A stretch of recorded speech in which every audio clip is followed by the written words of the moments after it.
हम अभी यहाँ पर खड़े हैं इंद्रलोक फेज 3 के अंदर। यहाँ पर एक दोपहर को 12 बजे के आसपास बहुत बड़ी दुर्घटना हो गई है। यहाँ पर जो हमारे पीछे आप देख रहे हैं कुछ रेबिट दिख रहा है और पीछे गड्ढा दिखेगा और रिकॉर्डिंग में हम बताते हैं आपको बाद में। लेकिन यहाँ पर आरएनए बिल्डर का पाइलिंग का कंस्ट्रक्शन चालू है।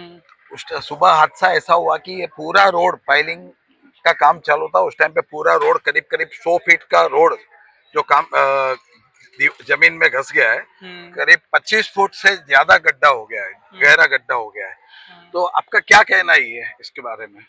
ये सरासर बिल्डर की लापरवाही है। हमारे पालिका के अधिकारी जिनके संरक्षण के अंदर ये सारे इलीगल बांधकाम चल रहे हैं, इसके ऊपर कोई भी प्रिकॉशनरी मेजर लिया नहीं जाता है। आयुक्त साहब से मीटिंग पे मीटिंग कर रहे, गाइडलाइंस पे गाइडलाइंस दे रहे, उन गाइडलाइंस की अमल बजावनी हो रही है कि नहीं शहर के अंदर, इसके ऊपर किसी का ध्यान नहीं है। हमारे शहर के लोग बहुत ही असुरक्षित माहौल के अंदर, जैसे 2 दिन पहले नगर भवन के यहाँ पर दीवार गिर गई, वहाँ पर बहुत सारे बच्चे, उस नगर पालिका के अंदर नगर भवन की जो जगह थी उस पर लाइब्रेरी है, वहाँ पर बच्चे पढ़ने जाते हैं, आज यहाँ पर स्कूल है। इन बच्चों की अगर जान चली जाती है या कोई बड़ा दुर्घटना हो गया होता तो किसकी जिम्मेदारी होती है? शहर के अंदर श्रेय लेने के लिए दोनों आमदारों के बीच में लड़ाई चलती है, पर जब ऐसी दुर्घटना हो जाती है, ऐसा कोई हादसा होता है, दोनों आमदार गायब हो जाते हैं। शहर के आयुक्त लाचार हो रखे हैं, उनकी इन आमदारों के सामने कुछ चल नहीं रही है। जब शहर के अंदर सबसे अगर इम्पोर्टेंट पद पर रहने वाला आदमी अगर लाचार है इन दोनों आमदारों के सामने, तो शहर तो भगवान भरोसे हो ही रखा है ना।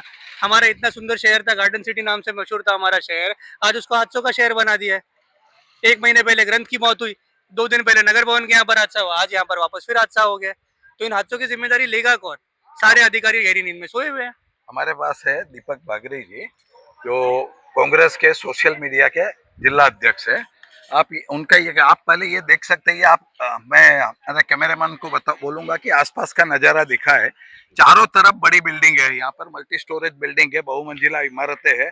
बाजू में यहाँ पर एक golden nest English high school and junior college है। इसके पीछे आप देखेंगे तो तपोवन स्कूल है। यहाँ पर ये जागता रोड है, जो यहाँ पर 24 घंटा इतनी बिल्डिंगें होने की वजह से लोगों का आना जाना हमेशा रहता है। यहाँ पर नसीब था कि आज स्कूल की छुट्टी थी, सैटरडे होने के बाद सैटरडे होने की वजह से आज छुट्टी थी। अगर वो चालू दिन होता तो स्कूल प्रशासन से भी हमने बात की, तो बच्चे लोग यहाँ पर आते जाते थे। और मेन बात तो वो है कि इतनी बिल्डिंगें पीछे होने की वजह से ट्रैफिक कंटिन्यू चालू ही रहता है। ये एक संजोग ही बोला जाएगा कि जिस टाइम पे ये दुर्घटना हुई उस टाइम पे कोई उधर था नहीं, यहाँ तक कि बिल्डर के भी कोई आदमी वहां पर नहीं था।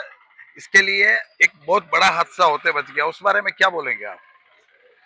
आज शनिवार का दिन होने की वजह से यहाँ पर जो स्कूलों की बसें रहती है उनकी यहाँ पर कतार नहीं थी। तो यहाँ पर अगर आप Monday to Friday working day में अगर आओगे तो यहाँ पर स्कूल के बसों की कतार लगी हुई होती, चाहे वो तपोवन स्कूल हो, चाहे वो आरबी के स्कूल के बच्चे हो, चाहे वो गोल्डन पब्लिक स्कूल के बच्चे हो।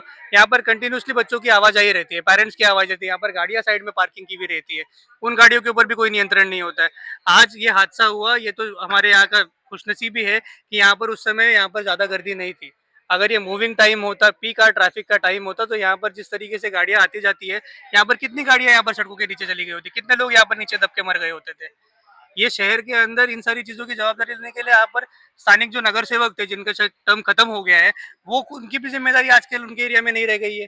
वो भी यहाँ पर 4 घंटे हो गए आज से हुए, 12 बजे से अभी 5 घंटे होने आ गए, यहाँ पर कोई स्थानीय आमदार भी नहीं आए, यहाँ पर ना ही उनके नगर सेवक आए, ना ही कोई पार्टी के पदाधिकारी आए, ना ही पालिका के अधिकारी आए। किसी ने आकर यहाँ पर विजिट नहीं बहुत किया। बड़ी बात है।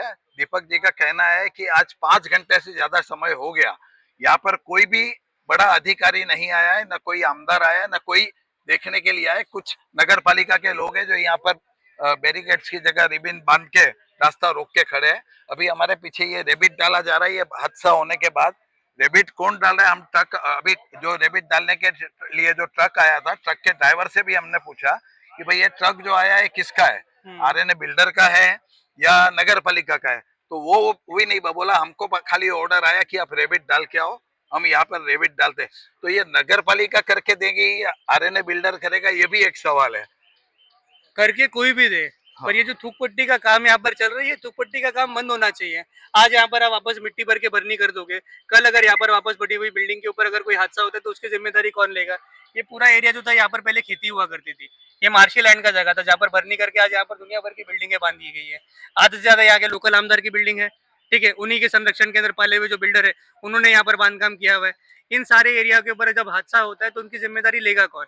आज यहाँ पर दुनिया भर का वो लोग वेस्ट के अंदर सॉल्ट पैन के ऊपर भरनी कर रहे हैं, कल वहां पर जब बिल्डिंग बनेगी वहां पर अगर कोई हादसा होता है तो उसकी जिम्मेदारी किसकी तो होगी? ये बहुत बड़ी बात है कि जो हादसा होता है जहाँ पर बिल्डिंग बनती है तो उसकी जिम्मेदारी कौन लेगा। जैसे कल नगर भवन के पास काम चालू था तालाब के अंदर, नगर भवन की बिल्डिंग पूरी खाली करवाई गई। इसी तरह से ये हादसे की वजह से अगर आसपास की कोई बिल्डिंग डैमेज होती तो उसकी जिम्मेदारी किसकी रहती? आरएनए बिल्डिंग इसकी जिम्मेदारी लेता है या नगर पालिका जिम्मेदारी लेती? कौन लेता? ये एक बड़ा सवाल है। फाइलिंग के काम कर से 2 साल पहले यहाँ पर आनंद नगर में मेहता जी की बिल्डिंग का काम चालू था, ठीक है, उन्हीं के बाजू में बिल्डिंग थी आनंद नगर की।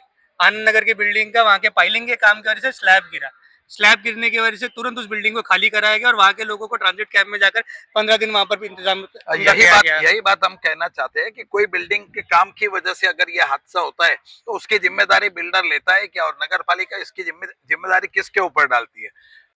यह हादसा सिर्फ 10 मिनट की बारिश के अंदर हुआ है। 10 मिनट की बारिश के चलते अगर इतना बड़ा हादसा हो सकता है, अगर स्कूल बस उसके ऊपर होती तो क्या सिचुएशन होती, या स्कूल के बच्चे वहाँ होते तो क्या सिचुएशन होती। तो ये हादसे का जिम्मेदार कौन रहेगा? अगर पाइलिंग आरएनए बिल्डर का पाइलिंग हो रहा है और उसके वाइब्रेशन से ये सड़क गिरी है तो उसका जिम्मेदार कौन? और 10 मिनट में इतना बड़ा हादसा हो सकता है तो अगर बारिश ज्यादा होती तो क्या हालत होती? ये एक सोचने का विषय है। ऐसी बड़ी खबरों के लिए सब्सक्राइब और लाइक कीजिए। जितेश वोरा की रिपोर्ट, नैवेद नाव, सच की आवाज आपके साथ।